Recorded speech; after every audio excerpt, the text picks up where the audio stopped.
Not all the pastors are qualified to counsel relationships. A lot of people complain that their pastor didn't do well in their relationships, or pastor didn't manage their relationship informations well, or pastor didn't help out when they had issues. And it's just like that. So this will help you to actually know who is not qualified to manage your relationship issues. I've gotten this question a couple of times now, and I decided to make this video so that I will help you understand what my perspective is about pastors giving relationship counseling, or pastors versus therapists, or relationship therapists, or relationship counselors, or coach. So it's important you pay attention to this video because it's going to be very helpful. Of course, pastors play a lot of roles in people's life, but sometimes not all the pastors are qualified to counsel relationships. Yes, this is very important. Now, this doesn't cancel who they are as ministers of the gospel, but when it comes to relationship, a level of professionalism is needed. So let's get into the 4 things that you must see in a pastor and approve him to be qualified to counsel relationship.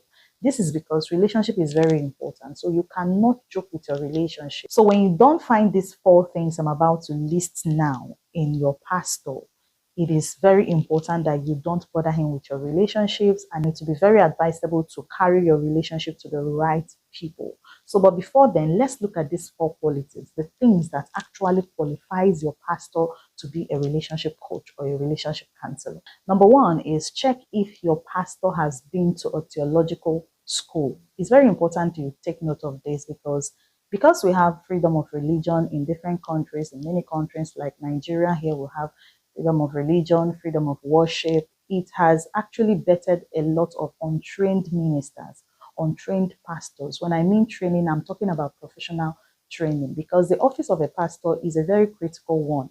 My husband is a pastor, so I can tell you it is not an office where any kind of person will just step into and survive there. Pastoring is different from someone who is a prophet or someone who is an apostle. Of course, some people actually manage the 2 or the 3 of these gifts. Like you see people who are apostles, they are still pastoring. But of course, when it has to do with that, most of them do have help.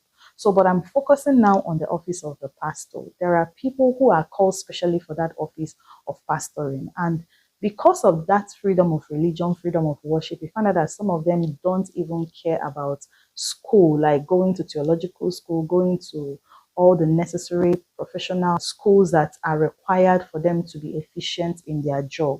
And of course, in theological school, they are taught about relationship, doctrines, and a lot of things that has to do with managing people, managing relationships. A prophet can actually prophesy and go his way.